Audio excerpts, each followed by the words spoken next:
Hey again, everybody. How's it going? Just wanted to touch base really quickly about Module 3. As always, really nice work with the guided notes, on the quiz, and especially the discussion. Just, really rich conversation. I love that in thinking about social validity, there were a lot of different angles that you came at it with. Some of you talked about the cost that's involved in implementing an intervention. And that included, for some of you, there was talk about like financial cost, like that super expensive robot that was talked about, but also the cost in terms of, is it going to cost someone their independence by having to be staying right on top of them, or is it going to cost them the time that's involved, and the effort that's involved in teaching a behavior, and really needing to decide if that's the appropriate way to go. So I really like that piece. I love that some of you talked about the context.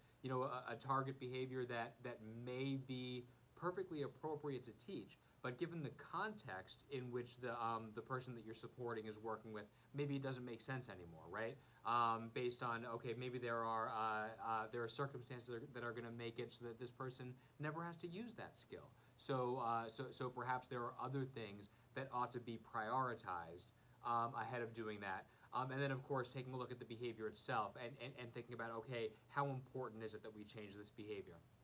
I think really the big picture when we're talking about social validity, and many of you really hit on this concept, is that thinking about that what we're trying to do is really for the benefit of the person that we're working with. Again, coming back to passing that so what test. So we're gonna put this intervention in place to teach this new behavior, or to change this potentially interfering behavior. But to what end?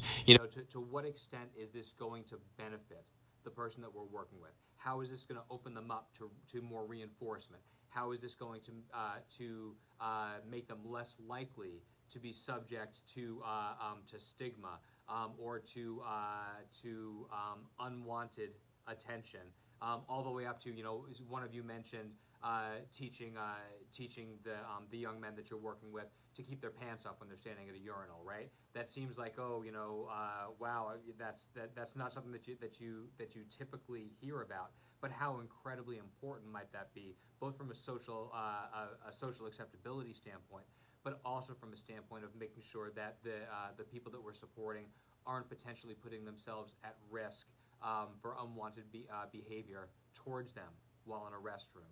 So, just really thinking about, all of these details, but ultimately keeping that big picture in mind that, is this something that we can do? Does it make sense to do it now? And how is it going to benefit the person that we're working with? So really nice job.